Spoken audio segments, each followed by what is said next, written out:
قرآن کے احکام پہ بھی مجھ کو چلا دے، قرآن کے احکام پہ بھی مجھ کو چلا دے۔ الحمد للہ رب العالمین والصلاة والسلام علی سید الانبیاء والمرسلین، اما بعد فاعوذ باللہ من الشیطان الرجیم، بسم اللہ الرحمن الرحیم۔ الصلاة والسلام علیک یا رسول اللہ وعلی آلک واصحابک یا حبیب اللہ۔ الصلاة والسلام علیک یا نبی اللہ وعلی آلک واصحابک یا نور اللہ۔ محترم ناظرین کرام، آپ دیکھ رہے ہیں پروگرام احکام قرآن، اور آج ہم اللہ نے چاہا تو سورہ مریم کا آغاز کریں گے۔ اور سورہ مریم میں آیات احکام ہیں یا نہیں، یہ کافی دشوار معاملہ ہے۔ وجہ اس کی یہ ہے کہ سورہ مریم مکی صورت ہے، اور مکی صورتوں میں آیات احکام بہت کم ہوتے ہیں۔ آج جس آیت مبارکہ کا ہم نے انتخاب کیا ہے اتباع کرتے ہوئے تفسیرات احمدیہ کا، حضرت ملا جیون علیہ رحمہ بہت جلیل القدر عالم گزرے ہیں، ان کی ایک کتاب ہے تفسیرات احمدیہ، آیات احکام کی تفسیر ہے۔ بادشاہ عالمگیر کے استاد ہوا کرتے تھے اور جلیل القدر عالم دین تھے، تو انہوں نے اس آیت کو اپنی کتاب میں شامل کیا ہے۔ حقیقت میں جو علم فقہ ہے اس سے تو اس کا تعلق نہیں ہے، اور علم فقہ میں ہی مسائل احکام جو ہیں وہ زیر بحث لائے جاتے ہیں۔ بنیادی طور پر اس آیت مبارکہ کا تعلق عقیدے سے ہے، چونکہ مسلمانوں کی جو اکثریت ہے ان کو اس عقیدے کا پتہ ہے، معلوم ہے اس کے بارے میں، لہذا وہ جاننا چاہتے ہیں کہ یہ جو عقیدہ ہے اس کی بنیاد کیا ہے، قرآن پاک سے کہاں سے ثابت ہے۔ میری مراد ہے پل صراط۔ تو اس لیے حضرت ملا جیون علیہ الرحمٰن نے اس آیت مبارکہ کا انتخاب کیا۔ اس کے علاوہ کوئی اور آیت احکام سورہ مریم میں نہیں ہے۔ اس سے قبل کہ پروگرام شروع کیا جائے، میں بیان کرتا چلوں کہ آج جو سورہ مریم کی آیت نمبر 71 اس پر ہم گفتگو کریں گے۔ اس آیت کے تحت کن عنوانات پر گفتگو ہوگی؟ سب سے پہلے سورہ مریم کے تعارف کی طرف جائیں گے کہ سورہ مریم قرآن پاک کی جو صورت ہے اس کے مضامین کیا ہیں، کب اس کا نزول ہوا۔ نمبر 2، پل صراط کے بارے میں مسلمانوں کا بنیادی عقیدہ کیا ہونا چاہیے، اس پر بات کریں گے۔ نمبر 3، پل صراط سے متعلق جو سورہ مریم کی آیت نمبر 71 ہے، اس کو ہم سیاق سے دیکھیں گے، پیچھے سے دیکھیں گے کہ کیا کلام چل رہا ہے، اور اس کے بعد بھی جو اگلی آیت ہے وہ کیا ہے۔ یوں سیاق و سباق کو دیکھتے ہوئے اس آیت مبارکہ کا جو معنی ہے وہ بہتر انداز میں واضح ہو پائے گا۔ چوتھا نقطہ جس پر ہم بات کریں گے کہ قرآن پاک کی اس کے علاوہ بھی ایسی آیات ہیں کہ جن کے متعلق پل صراط کے حوالے سے استدلال کیا جاتا ہے۔ اور پانچواں نقطہ ہمارا یہ ہوگا کہ پل صراط سے متعلق احادیث مبارکہ کیا ہیں۔ اس سے پہلے کہ ہم پروگرام کا آغاز کریں، چونکہ بات چلی ہے پل صراط کی، تو ہمارے ساتھ طلبہ موجود ہیں، یہ کیا جانتے ہیں پل صراط کے بارے میں، انہوں نے کیا سن رکھا ہے؟ عفان احمد نام ہے میرا۔ سوال ہے پل صراط کے حوالے سے کہ جس کا ایمان نہیں ہے پل صراط پر، اس کا کیا حکم ہے، وضاحت کر دیں آپ۔ ٹھیک ہے جی، آگے آپ کے یہاں کون ہے، کوئی سوال کریں گے؟ میرا نام ارشد ہے جی۔ مفتی صاحب، سوال یہ ہے کہ پل صراط سے ہر شخص نے گزرنا ہے، انبیاء کرام اور ملائکہ معصوم ہیں، تو کیا ان کا بھی پل صراط سے گزر ہوگا؟ اگر گزر ہوگا تو اس میں کیا حکمت ہے؟ جی، پیچھے سوال کر رہے ہیں آپ کے۔ السلام علیکم ورحمۃ اللہ۔ وعلیکم السلام ورحمۃ اللہ۔ سید عاطف اتاری۔ مفتی صاحب کی بارگاہ میں سوال یہ ہے کہ بعض روایت میں اس طرح آیا ہے کہ لوگوں کو جہنم کی طرف گھسیٹ کر جہنم میں داخل کیا جائے گا، تو جب ان کو گھسیٹ کر جہنم میں داخل کیا جائے گا تو ان کو پل صراط سے مطلب گزر نہیں ہوگا، یا ان کا پل صراط سے بھی گزر ہوگا؟ ٹھیک ہے جی، آپ بھی کریں گے؟ جی کر لیں۔ ہر شخص کو پل صراط سے گزرنا ہے، اب پل صراط سے گزرنے کی کیا حکمت ہے؟ ٹھیک ہے، پل صراط سے گزرنے کی کیا حکمت ہے؟ دریا سندھ سے گزرے ہیں کبھی آپ؟ میں حیدرآباد جاتے ہوئے ایک پل آتا ہے نا، دریا سندھ سے گزرتے ہیں آپ دریا میں تو نہیں گرتے نا، پل سے گزر کے چلے جاتے ہیں، لیکن ایک منظر ہوتا ہے دیکھنے والا، دلکش منظر ہوتا ہے، کشتیاں چل رہی ہیں، خاص طور پر جب بھرا ہوا ہو، تو خالی ہو تو پھر ذرا پھیکا پھیکا منظر ہوتا ہے۔ تو ایک ہوتا ہے وہ علم جو سن کر حاصل ہوا ہے، اور ایک ہوتا ہے مشاہدہ۔ تو پل صراط چونکہ جہنم کے اوپر قائم کیا گیا ہے،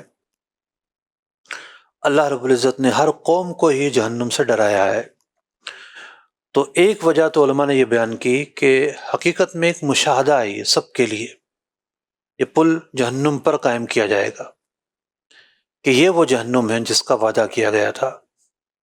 باقی جو سوالات ہیں اس کے تفصیل میں ہم آتے ہیں، کیونکہ جو ہمارا ایک نقطہ تھا وہ یہی تھا کہ مسلمانوں کا کیا عقیدہ ہونا چاہیے، ٹھیک ہے؟ اس میں آپ کے سوال کا جواب بھی موجود ہے۔ کون سی یونیورسٹی سے ہیں آپ؟ فیڈرل اردو یونیورسٹی سے ہیں، ٹھیک ہے۔ بڑھتے ہیں پہلے نقطے کی طرف، اور وہ نقطہ یہ ہے کہ سورہ مریم کا تعارف۔ ویسے تو حضرت مریم رضی اللہ تعالیٰ عنہ، ان کا تذکرہ کئی صورتوں میں موجود ہے، لیکن اس صورت کے اندر تفصیل کے ساتھ، اتنی تفصیل کے ساتھ کہ باقی اور جو جگہیں ہیں یا مقامات ہیں ان میں اس تفصیل کے ساتھ یہ حضرت مریم رضی اللہ تعالیٰ عنہ کا قصہ یا ان کا ذکر بیان نہیں ہوا جتنی تفصیل سے یہاں بیان کیا گیا ہے۔ تو اس بنا پر اس صورت کا نام سورہ مریم پڑا، اور اس میں بیان ہوا کہ جناب کس طریقے سے حضرت جبریل امین ان کے پاس آتے ہیں، ان کو دیکھ کر گھبراتی ہیں، یہ کہتی ہیں میرے ہاں کیسے لڑکا پیدا ہو سکتا ہے، میں تو کنواری ہوں، نہ میں نے کسی مرد کو ہاتھ لگایا۔ اور پھر ان کے حمل کی کیفیت بیان کی جاتی ہے، حضرت عیسیٰ علیہ نبینا و علیہ الصلوۃ والسلام کے پیدا ہونے کی کیفیت بیان کی جاتی ہے، ان کے قوم کا انہیں مطعون کرنا، حضرت عیسیٰ علیہ السلام کی والدہ کی برات کا بیان کیا جانا، یہ سب وہ موضوعات ہیں کہ جو اس صورت مبارکہ میں حضرت مریم رضی اللہ تعالیٰ عنہ کے تعلق سے بیان کیے گئے۔ امام طبرانی رضی اللہ تعالیٰ عنہ روایت کرتے ہیں کہ ابو بکر بن عبداللہ بن ابی مریم کے والد سے، اور انہوں نے اپنے دادا سے روایت کیا کہ میں نبی اکرم علیہ الصلوۃ والسلام کی خدمت میں حاضر ہوا اور عرض کی یا رسول اللہ صلی اللہ علیہ وسلم، آج رات میرے ہاں لڑکی پیدا ہوئی ہے۔ تو پیارے آقا علیہ الصلوۃ والسلام نے ارشاد فرمایا آج رات مجھ پر سورہ مریم بھی نازل ہوئی ہے۔ تو سورہ مریم کا جو نام ہے خود بہت ساری احادیث سے ثابت ہے۔ جمہور علماء کے نزدیک یہ سورت مکی ہے، سورہ طٰہٰ سے پہلے سورہ فاطر کے بعد نازل ہوئی، اور سورہ طٰہٰ جو ہے وہ حضرت سیدنا عمر فاروق رضی اللہ تعالیٰ عنہ کے اسلام قبول کرنے سے پہلے نازل ہو چکی تھی، لہذا اس سورت کا نزول بعثت نبوی کے 4تھے سال ہوا۔ مفسرین نے لکھا کہ یہ جو سورت ہے یعنی سورہ مریم، یہ سورت حبشہ کی جانب مسلمانوں کے ایک وفد نے جو ہجرت کی تھی اس سے قبل نازل ہوئی تھی، اور یہی وجہ ہے کہ نجاشی کے دربار میں حضرت جعفر بن ابی طالب رضی اللہ تعالی عنہ نے اس سورت کی تلاوت کی، اور مسلمانوں کا جو عقیدہ ہے پچھلے انبیاء کے متعلق، حضرت عیسیٰ علیہ السلام کے متعلق، اس کو بھی تفصیل کے ساتھ بیان کیا۔ سورہ مریم میں ایک بڑی خاص بات ہے، وہ خاص بات یہ ہے کہ اس میں اللہ رب العزت نے مختلف جو معجزات ہیں ان کو بیان فرمایا ہے، مختلف انبیاء کے تعلق سے جو معجزات ہیں۔ ایک تو خود حضرت سیدنا عیسیٰ علیہ نبینا و علیہ الصلوۃ والسلام کا معجزہ ہو گیا کہ وہ جو ہیں بغیر باپ کے پیدا کیے گئے۔ اس کے علاوہ اس صورت کا جب آغاز ہوتا ہے تو حضرت یحییٰ بن زکریا کس طرح پیدا ہوئے اس کا تذکرہ بیان کیا گیا کہ حضرت یحییٰ جو ہے ان کی والدہ بانجھ تھیں، اولاد نہیں ہوتی تھی، اور اللہ رب العزت ہر چیز پر قادر ہے، عادت کے خلاف جو چیزیں ہیں انہیں وجود دینے پر بھی قادر ہے۔ یعنی عادتاً جو چیز نہیں ہوتی اور انبیاء سے صادر ہوں انہیں معجزہ کہا جاتا ہے، اولیاء سے صادر ہوں انہیں کرامت کہا جاتا ہے۔ تو اس میں اس بات کا تذکرہ کیا گیا ابتدا میں کہ کس طریقے سے حضرت یحییٰ علیہ السلام پیدا ہوئے، تو یہ ایک معجزہ جس کو یہاں بیان کیا گیا۔ اس کے بعد حضرت سیدتنا مریم رضی اللہ تعالیٰ عنہ کا تذکرہ ہے اور وہ تفصیل کے ساتھ واقعات بیان ہوئے۔ اس سورۃ مبارکہ میں اس بات کا بھی بیان کیا گیا کہ حضرت عیسیٰ علیہ السلام کی ولادت سے یہود و نصارہ میں اختلاف پڑ گیا۔ جب تک آپ پیدا نہیں ہوئے تھے تو یہودی طاقتور تھے اور وہ اللہ کے ہاں قرب کا دعویٰ کیا کرتے تھے، اور جب آپ پیدا ہوئے اور آپ پر ایمان لانے والے پیدا ہوئے تو چونکہ جب اللہ کا نبی اپنی نبوت کا اعلان فرما دے تو پھر سب پر واجب ہوتا ہے کہ وہ ان پر ایمان لے کر آئیں۔ تو یہودیوں نے ایمان قبول نہیں کیا، حضرت عیسیٰ علیہ السلام پر ایمان لے کر نہیں آئے۔ وہ جو اختلاف ہوا قرآن پاک نے تذکرہ اس کا فرمایا۔ حضرت ابراہیم خلیل اللہ علی نبینا و علیہ الصلوۃ والسلام کے چچا تھے آزر، چچا کو بعض اوقات باپ بھی کہہ دیا جاتا ہے، عربی جو زبان ہے بڑی معروف ہے۔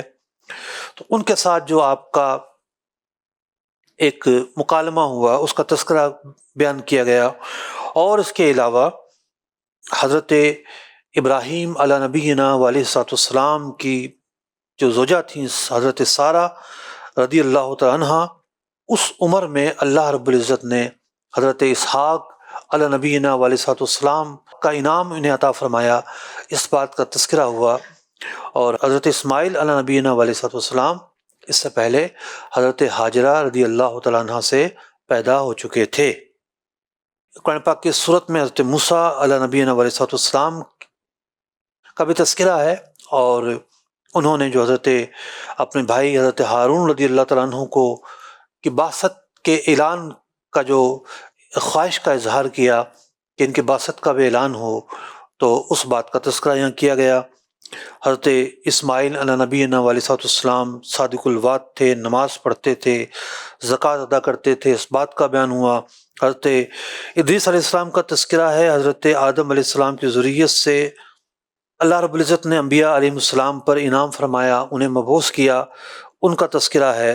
اور قرب قیامت میں یعنی نبی اکرم علیہ السلام کی وفات ظاہری کے بعد ایک وقت ایسا آئے گا، قرب قیامت تو اگرچہ کہ بہت دور ہے، لیکن ایک وقت ایسا آئے گا کہ لوگ نمازیں ضائع کرنا شروع کر دیں گے، باطل خواہشات کی پیروی کریں گے۔ تو جو شخص اللہ اور اس کے رسول کے احکام پر عمل کرے، توبہ کرے، نیک اعمال کرے، اس سے اللہ رب العزت نے دائمی جنت کا وعدہ فرمایا ہے۔ یہ کچھ مضامین تھے، اس کے علاوہ بھی کچھ مضامین ہیں جو سورہ مریم میں وارد ہوئے، سورہ مریم میں نقل ہوئے، قرآن پاک کی مختلف آیات مبارکہ میں ان مضامین کا بیان ہوا۔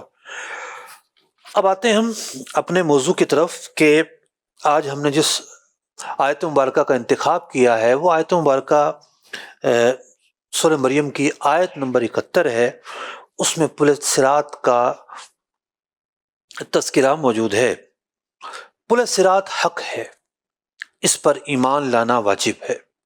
اگر کوئی پل صراط کا جو عقیدہ ہے اس کا انکار کرتا ہے تو کافر تو وہ نہیں ہوگا، لیکن وہ گمراہ ضرور ہے۔ جیسا کہ یہ جو آیت مبارکہ ہے جو آج ہمارے سامنے ہے، چونکہ اس سے استدلال کیا گیا ہے، علماء نے اس سے استدلال کیا ہے، اور اس میں اور بھی احتمالات موجود ہیں، اور جو اس کے علاوہ آیات ہیں ان میں بھی اور احتمالات موجود ہیں، لیکن احادیث بڑی واضح ہیں اور بہت واضح احادیث ہیں، لیکن کفر قرار دینے کے لیے یعنی مخالفت کو، انکار کو کفر قرار دینے کے لیے جس درجے کی احادیث چاہیے ہوتی ہیں، ایک تو تواتر کی صورت ہوتی ہے، وہ چونکہ نہیں ہے، اس لیے جمہور اہل سنت کا یہی عقیدہ ہے کہ پل صراط حق ہے، اور اس کی جو تفصیل بیان کی علماء نے میں آپ کے سامنے بیان کروں گا۔ لیکن اگر کوئی اس کا انکار کرتا ہے تو اسے کافر قرار نہیں دیں گے، لیکن وہ گمراہ ضرور ہے۔ چنانچہ حضرت امام مجاہد، سیدنا امام ضحاک رضی اللہ تعالیٰ عنہ سے نقل کرتے ہیں کہ پل صراط کا سفر 3000 سال کی راہ ہے، 1000 سال اوپر چڑھنے کے، 1000 سال نیچے اترنے کے، اور 1000 سال اس کی سطح پر چلنے کے۔ اس سے پہلے کہ سورہ مریم کی آیت نمبر 71 بیان ہو، آیت نمبر 68 سے لے کر اور 70 تک ان آیات کے اندر کیا پس منظر چل رہا ہے، کفار کے بارے میں کیا چیز بیان ہو رہی ہے، آئیے ان کی تلاوت اور ترجمہ سنتے ہیں۔ قرآن رہنما ہے، جنت کا راستہ ہے۔ فَوَرَبِّكَ لَنَحْشُرَنَّهُمْ وَالشَّيَاطِينَ ثُمَّ لَنُحْضِرَنَّهُمْ حَوْلَ جَهَنَّمَ جِثِيًّا۔ ترجمہ کنز ایمان۔ تو تمہارے رب کی قسم، ہم انہیں اور شیطانوں سب کو گھیر لائیں گے اور انہیں دوزخ کے آس پاس حاضر کریں گے، گھٹنوں کے بل گرے۔ ثم لننزعن من كل شيعة أيهم أشد على الرحمن عتيا۔ ترجمہ کنز ایمان۔ پھر ہم ہر گروہ سے نکالیں گے جو ان میں رحمان پر سب سے زیادہ بے باک ہوگا۔ ثم لنحن أعلم بالذين هم أولى بها صليا۔ ترجمہ کنز ایمان۔ پھر ہم خوب جانتے ہیں جو اس آگ میں بھوننے کے زیادہ لائق ہیں۔ پیچھے ایک تذکرہ چل رہا ہے، اور اس سے بھی پیچھے جائیں تو اس بات کا تذکرہ تھا کہ لوگوں کو جو ہے وہ شک تھا کچھ لوگوں کو کہ کیسے ہم زندہ اٹھ پائیں گے۔ تو اللہ رب العزت نے انسان کو اس وقت وجود عطا کیا جس وقت انسان کا وجود نہیں تھا۔ تو اللہ رب العزت اس بات پر قادر ہے کہ انسان کے مرنے کے بعد بھی ایک دوسرا وجود عطا کرے اور حساب و کتاب کے لیے انسان قبروں سے اٹھیں اور دوبارہ ان کو ایک زندگی ملے اور جزا اور سزا کا سلسلہ جاری ہو۔ اس کے بعد فرمایا گیا کہ جو لوگ انکار کرنے والے تھے ہم ان کو اور شیاطین کو جہنم کے کنارے پر لے کر آئیں گے۔ لَنُحْضِرَنَّهُمْ حَوْلَ جَهَنَّمَ۔ سوال کیا تھا ایک طالب علم نے، کس نے سوال کیا تھا؟ نہیں، کہ جہنم کی طرف کھینچا جائے گا، ٹھیک ہے، گھسیٹا جائے گا۔ تو اس آیت مبارکہ ہم نے بیان کر دیا۔ اس کو یوں سمجھیے کہ جیسے دریا پہ پل ہے، سارا دریا اس پل کے نیچے تو نہیں ہے نا، اس کے علاوہ بھی ہے نا۔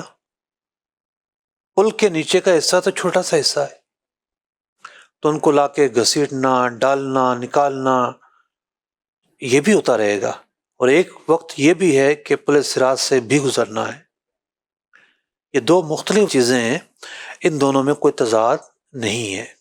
فرمایا گیا ثم لنحن اعلم بالذین هم اولی بها صلیا، اور پھر ہم خوب جانتے ہیں جو اس آگ میں بھوننے کے زیادہ لائق ہے۔ یعنی جو کفار ہیں وہ دائمی طور پر جہنم میں رہیں گے۔ اللہ تعالیٰ کا انکار، ضروریات دین کا انکار، کفر، اہانت رسول، یعنی جس کی موت کفر پر واقع ہوئی ہوگی، شرک پر واقع ہوئی ہوگی، اس کے لیے جہنم مقدر کر دیا گیا ہے، اس کے لیے کوئی معافی نہیں ہے۔ بعض لوگ رحم دلی کا جو ہے نا بھونڈا اظہار کرتے ہیں۔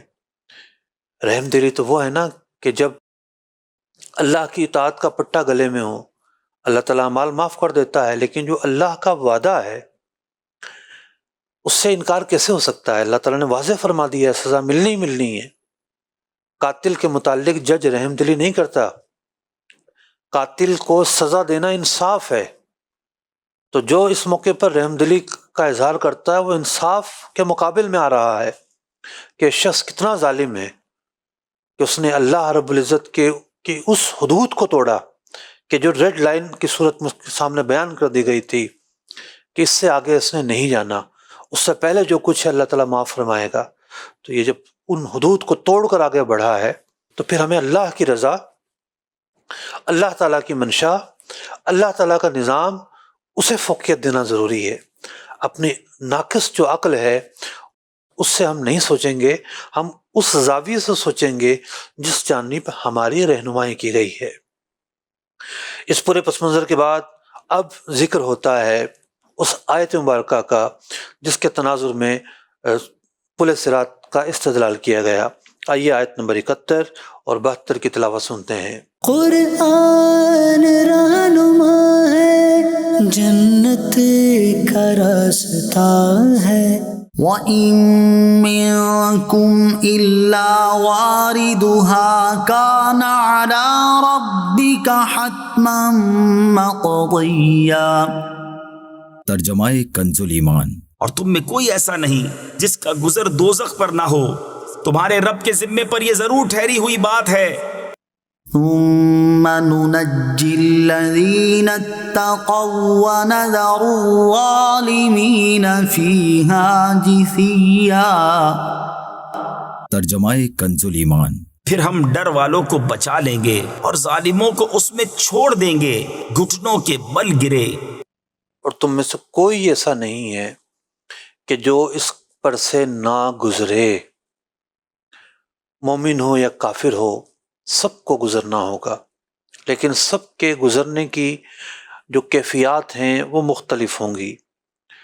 حضرت سیدنا عبداللہ بن مسعود رضی اللہ تعالیٰ عنہ، حضرت سیدنا حسن یعنی حسن بصری، حضرت سیدنا قتادہ رضی اللہ تعالیٰ عنہم سے روایت ہے کہ جہنم پر وارد ہونے سے مراد پل صراط سے گزرنا ہے جو جہنم کے اوپر بچھایا گیا ہے۔ قرآن پاک کی ایک آدھ اور بھی آیات ہیں جن سے بعض علماء نے پل صراط کا استدلال کیا، لیکن وہاں اور احتمالات بھی ہیں۔ سورہ یاسین کی آیت نمبر 66 ہے، تو اگر ہم چاہتے تو ان کی آنکھیں مٹا دیتے، پھر لپک کر رستے کی طرف جاتے تو انہیں کچھ نہ سوجتا۔ اب یہاں صراط کا جو لفظ ہے، بعض علماء نے اور مفسرین نے یہ استدلال کیا کہ اس سے مراد پل صراط ہے۔ احادیث مبارکہ میں پل صراط کے متعلق بڑی واضح جو ہے وہ چیزیں موجود ہیں۔ نبی اکرم علیہ الصلوۃ والسلام نے ارشاد فرمایا کہ تمہارے نبی صلی اللہ علیہ وسلم پل صراط پر کھڑے ہو کر رب سلم دعا کر رہے ہوں گے۔ حضرت ابو سعید خدری رضی اللہ تعالیٰ عنہ سے امام مسلم رضی اللہ تعالیٰ عنہ نے طویل حدیث روایت کی ہے۔ اس کے علاوہ بھی کئی احادیث مبارکہ ہیں جو سیاہ ستہ میں موجود ہیں۔ فرمایا دوزخ کے اوپر ایک پل بچھایا جائے گا اور شفاعت کی اجازت مل جائے گی۔ انبیاء کہیں گے اے اللہ رب سلم۔ آپ سے پوچھا گیا یا رسول اللہ صلی اللہ علیہ وسلم وہ پل کیا چیز ہے؟ آپ نے فرمایا ایک پھسلنے کی جگہ ہے، یعنی ایک ایسا ایریا ہے جس میں سلپنگ ہے، سلپ ہوں گے پاؤں، اور اس کے علاوہ اس میں دندانے بھی ہیں، کانٹے دار دندانے ہیں، لوہے کے کانٹے سادان نامی جھاڑی کے کانٹوں کی طرح ہوں گے۔ ایک جھاڑی تھی، اس کے لمبے لمبے کانٹے ہوتے تھے، تو اس کی طرح اس میں لوہے کے کانٹے ہوں گے۔ بعض مسلمان اس پل سے پلک جھپکتے ہی گزر جائیں گے، بجلی کی طرح گزر جائیں گے۔ بلکہ پلک جھپکنے کا تذکرہ پہلے ہے کہ بعض پلک جھپکنے کی طرح گزر جائیں گے، بعض بجلی کی طرح گزر جائیں گے، بعض آندھی کی طرح، بعض پرندوں کی طرح، بعض تیز رفتار اعلیٰ نسل کے گھوڑوں کی طرح، بعض اونٹوں کی طرح۔ یہ سب صحیح و سلامت پار پہنچ جائیں گے، اور بعض مسلمان کانٹوں سے الجھتے ہوئے پار پہنچیں گے، بعض مسلمان کانٹوں سے زخمی ہو کر جہنم میں گر جائیں گے۔ اور اس ذات کی قسم جس کے قبضہ و قدرت میں میری جان ہے، جو مسلمان نجات پا کر جنت میں چلے جائیں گے وہ اپنے ان مسلمان بھائیوں کے لیے جو جہنم میں پڑے ہوں گے، جہنم سے چھڑانے کے لیے اللہ رب العزت سے فریاد کریں گے۔ بلکہ روایت میں آیا کہ اللہ سے جھگڑیں گے، یا جھگڑنے سے مراد وہ انداز ہے کہ جس طرح بچہ جو ہے وہ والد سے ضد کرتا ہے، ماں سے ضد کرتا ہے، کہ اس طرح وہ ضد کریں گے جیسے کوئی شخص اپنا حق مانگنے کے لیے کسی سے نہیں جھگڑتا، اس سے بھی زیادہ ضد کریں گے اور اللہ کی بارگاہ میں عرض کریں گے اے ہمارے رب، یہ ہمارے ساتھ روزہ رکھتے تھے، ہمارے ساتھ نمازیں پڑھتے تھے، ہمارے ساتھ حج کرتے تھے۔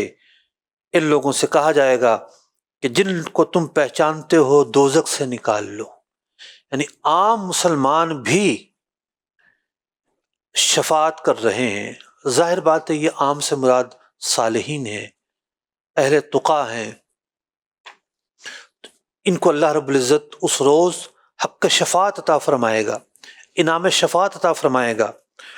اور یہ جو لوگ ہیں یہ اپنے ان مسلمان بھائیوں کو رب کی رحمت سے نکالیں گے جن میں سے بعض نصف پنڈلیوں تک اور بعض کو گھٹنوں تک جہنم کی آگ نے جلا ڈالا تھا۔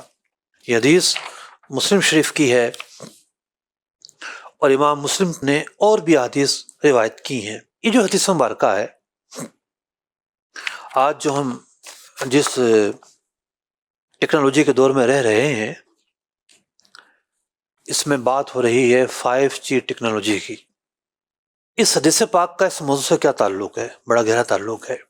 پہلے میں آپ کو بتاؤں کہ سم میں بھی جو نیٹ چلتا ہے یہ کس طرح چلتا ہے، یا جو ہم فون پر بات کرتے ہیں کس طرح بات چیت ہوتی ہے۔ ہوتا یہ کہ مختلف کمپنیوں نے اپنے پول لگائے ہوئے ہیں، کھمبے لگائے ہوئے ہیں، ٹیلی کام کمپنیوں نے وہاں بوسٹر لگائے ہوئے ہیں، تو ہمیں نیٹ ملتا ہے یا پھر ہمیں جو فون کی سہولت ملتی ہے وائرلیس کی صورت میں، ہمارا فون کسی نہ کسی کھمبے سے اٹیچ ہوتا ہے۔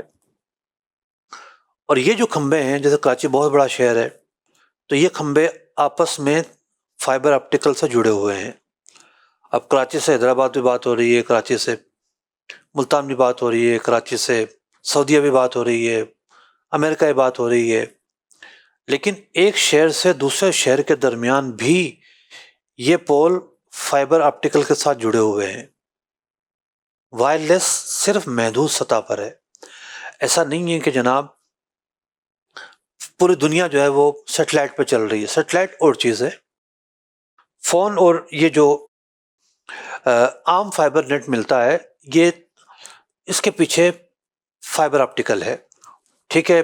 جو سیل فون ہے، جو موبائل فون ہے، یہ ہم بغیر تار کے یوز کرتے ہیں، لیکن بوسٹر اور اس کا جو کھمبا ہے، بعض علاقوں میں سگنل نہیں آتے، وجہ یہ ہوتی ہے وہاں بوسٹر نہیں ہوتا، کھمبا نہیں ہوتا، لیکن وہ بھی فائبر آپٹیکل سے جڑا ہوا ہے اور ایک شہر دوسرے شہر سے جڑا ہوا ہے۔ پورا پاکستان جو ہے نا فائبر آپٹیکل سے جڑا ہوا ہے۔ پھر پاکستان کا جو رابطہ دنیا سے ہے وہ بھی فائبر آپٹیکل سے ہے، بغیر تار کے جڑا ہوا نہیں ہے۔ فائبر آپٹیکل کس طرح کام کرتا ہے؟ یعنی ہم جی بیز کی فائل بھیجتے ہیں۔ آج تک ہم پاکستان میں 4G ٹیکنالوجی یوز کر رہے ہیں، 5G ٹیکنالوجی کی باتیں پاکستان میں ہو رہی ہیں، دنیا کے بعض حصوں میں سنا کہ وہ آ چکی ہے۔ تو فائبر آپٹیکل جتنا زیادہ عمدہ ہوگا، فائبر آپٹیکل اصل میں شیشے کا ہوتا ہے، اندر اس کے جو ہے نا شیشہ ہوتا ہے، شیشے کی پتلی سی راڈ ہوتی ہے، اس کے اندر بجلی سفر کرتی ہے، روشنی سفر کرتی ہے۔ کیا سفر کرتی ہے؟ روشنی سفر کرتی ہے۔ یہ جو ہماری ویڈیو ہے، ہماری جتنی بھی ترسیلات ہیں، ڈیجیٹل ترسیلات، یہ جب ترسیلات یہ چینج ہوتی ہے روشنی کے اندر، جیسا کہ یہ جو ہم ٹی وی دیکھتے ہیں، ٹی وی جو ڈش سے چیزوں کو پکڑتا ہے تو وہ اس کو چینج کرتا ہے لائٹ میں، اور وہ لائٹ کی صورت میں ہمیں نظر آتی ہے۔ آپ یعنی ناظرین ہمیں دیکھ رہے ہیں، تو اس کے پیچھے یہ ٹیکنالوجی ہے۔ تو آج کی جو جدید ترین جو دنیا ہے وہ 4G ٹیکنالوجی ہو، 5G ٹیکنالوجی ہو، فائبر آپٹیکل کے ساتھ جڑی ہوئی ہے۔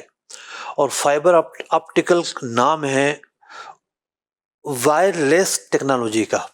فائبر آپٹیکل میں تار نہیں ہوتی، یعنی ہم PTCL کی جو یوز کرتے تھے نا کہ بھئی PTCL کی لائن ہے، وہ لائن میں کھڑاک آ رہی ہے، آواز نہیں آ رہی، بات نہیں ہو رہی، ٹھیک ہے نا، تو PTCL نے کہا کہ جب ہم فائبر آپٹیکل پر آ گئے ہیں، آپ نیٹ ہم آپ کو اچھا دیں گے۔ تو فائبر آپٹیکل کا مطلب ہے کہ اس کے اندر تار نہیں ہوتی، اس کے اندر شیشے کی ایک راڈ ہوتی ہے سلیکون ٹائپ کی نرم سی، میں نے دیکھی ہے، اور وہ جو ہے اس کو پھر کور کیا جاتا ہے اوپر، کیونکہ یہ دریاؤں میں بھی ڈلتی ہے، یہ بہت ساری جگہوں پہ ڈلتی ہے، اس کی لیئرز ہوتی ہیں، 4 لیئرز، 5 لیئرز، 6 لیئرز. یہ جو راڈ ہے، اس راڈ میں روشنی سفر کرتی ہے اور پوری دنیا کے اندر جدید ٹیکنالوجی، جدت، ایجادات، یعنی آج ہم کتنی تکلیف محسوس کر رہے ہیں کہ جی سیل فون پر نیٹ نہیں چل رہا، رابطے ختم ہو گئے ہیں، یہ ہو گیا، وہ ہو گیا. جناب وہ ایک پلیٹ فارم ہے، فائبر نام ہے، تو اس نے اعلان کر دیا جی پاکستان سے جو لوگ کام کرتے ہیں ذرا احتیاط کریں، یہاں کے کلائنٹ کے پاس نیٹ نہیں آج کل. تو پوری دنیا بینکنگ سسٹم، یہ ہماری اے ٹی ایم، دیگر چیزیں، یہ موبائل اپلیکیشن، جتنی زیادہ جدتیں آئی ہیں آج کے زمانے میں، یہ ساری کی ساری جدتیں فائبر آپٹیکل کی مرہون منت ہے. یہ اتنی بڑی ایجاد ہے. اور حدیث پاک میں کیا فرمایا، کچھ لوگ وہ ہوں گے جو بجلی کی تیزی کی طرح پل صراط سے گزر جائیں گے. یہاں امریکہ سے ہمیں کوئی میسج کرتا ہے، وہ میسج ہمارا لائٹ کی صورت اختیار کرتا ہے، اور اگلے سیکنڈ میں امریکہ سے وہ ایسا نہیں ہے کہ وہ ہواؤں میں اڑ کے آتا ہے، نہیں، ہواؤں میں اڑ کے آتا تو پتہ نہیں کتنے دن کے بعد پہنچتا. وہ فائبر آپٹیکل دنیا میں جہاں جہاں جس جگہ سے امریکہ سے ہم ملے ہوئے ہیں، چین سے ہم ملے ہوئے ہیں، افریقہ سے ہم ملے ہوئے ہیں، خبر آتی ہے جناب تار کٹ گیا، اس لیے نیٹ جو ہے وہ پرابلم ہے، اس میں سمندر میں تار کٹ گیا، تو ہم فائبر آپٹیکل سے ملے ہوئے ہیں. اگلے 1 سیکنڈ میں دنیا میں کسی بھی جگہ سے، 1 سیکنڈ میں کتنے فریم ہوتے ہیں جناب؟ 1 سیکنڈ میں بھی یہ جو ویڈیو ایڈٹ کرنے والے ہیں نا، یہ کہتے ہیں 24 فریم ہوتے ہیں. یعنی کہ جو 1 سیکنڈ ہے اس میں بھی 24 تصویریں نکلتی ہیں، 24 پوز بنائے جا سکتے ہیں، 24 فریم بنتے ہیں اس کے اندر. تو 1 سیکنڈ بھی بڑی چیز ہے. تو اس کا جو 24ویں حصے سے بھی کم حصہ ہے نا، دنیا میں کسی بھی جگہ سے ہم یوں بٹن دباتے ہیں اور ہماری بات بجلی کی طرح پہنچ جاتی ہے. سیکنڈ بھی چھوٹا پڑ گیا ہے. حدیث پاک میں اس ٹیکنالوجی کی طرف پہلے اشارہ کر دیا گیا تھا کہ کچھ لوگ پل صراط پر بجلی کی تیزی کی طرح گزر جائیں گے. بتائیے کہاں فائبر آپٹیکل، کہاں اس دور کا بیان کیا ہوا ایک تخیل کہ اتنی تیزی بھی ممکن ہے، اتنی رفتار بھی ممکن ہے. اشیاء ہے نا، یہ بھی اشیاء، لائٹ بھی تو ایک چیز ہے نا، ایک کسی چیز کا نام ہے. جب یہ اشیاء گزر سکتی ہیں تو انسان تو ان اشیاء سے بھی افضل ہے. انسان کیوں نہیں گزر سکتا؟ جو راکٹ سفر کرتے ہیں خلا میں، ان کی رفتار کوئی W11 جیسے تھوڑی ہوتی ہے، یا جو جہاز ان کی جیسے تھوڑی ہوتی ہے، جو فائٹر جہاز ان کی جیسے تھوڑی ہوتی ہے. ان کی رفتار تو بہت تیز ہوتی ہے، بہت زیادہ تیز ہوتی ہے. تو آگے جا کے آنکھیں دیکھیں گے کہ انسان بھی اس کی طرح سفر کر سکتا ہے. تو پل صراط بلا شبہ حق ہے. اور بھی بہت ساری احادیث ہیں جس میں پل صراط کا تذکرہ کیا گیا. ترمذی شریف کی حدیث پاک ہے کہ نبی اکرم علیہ الصلوۃ والسلام نے ارشاد فرمایا، پل صراط پر مؤمنین کا شعار ہوگا رب سلم رب سلم رب سلم کہتے ہوئے گزر رہے ہوں گے. خود نبی اکرم علیہ الصلوۃ والسلام رب سلم پکار رہے ہوں گے. اعلیٰ حضرت فرماتے ہیں، پیش حق مجدہ شفاعت کا سناتے جائیں گے، آپ روتے جائیں گے، ہم کو ہنساتے جائیں گے. دل نکل جانے کی جا ہے، آہ کن آنکھوں سے وہ ہم سے پیاسوں کے لیے دریا بہاتے جائیں گے. کچھ خبر بھی ہے فقیرو، آج وہ دن ہے کہ وہ نعمت خلد اپنے صدقے میں لٹاتے جائیں گے. خاک افتادو بس ان کے آنے ہی کی دیر ہے، خاک افتادو بس ان کے آنے ہی کی دیر ہے، خود وہ گر کر سجدہ میں تم کو اٹھاتے جائیں گے. اللہ پاک میزان پر، صراط پر، بروز محشر ہر مقام پر عافیت نصیب فرمائے. دامن مصطفیٰ صلی اللہ علیہ وسلم کی برکات نصیب فرمائے. آمین بجاہ النبی الامین صلی اللہ تعالی علیہ وسلم. قرآن کے احکام پہ بھی مجھ کو چلا دے، قرآن کے احکام پہ بھی مجھ کو چلا دے.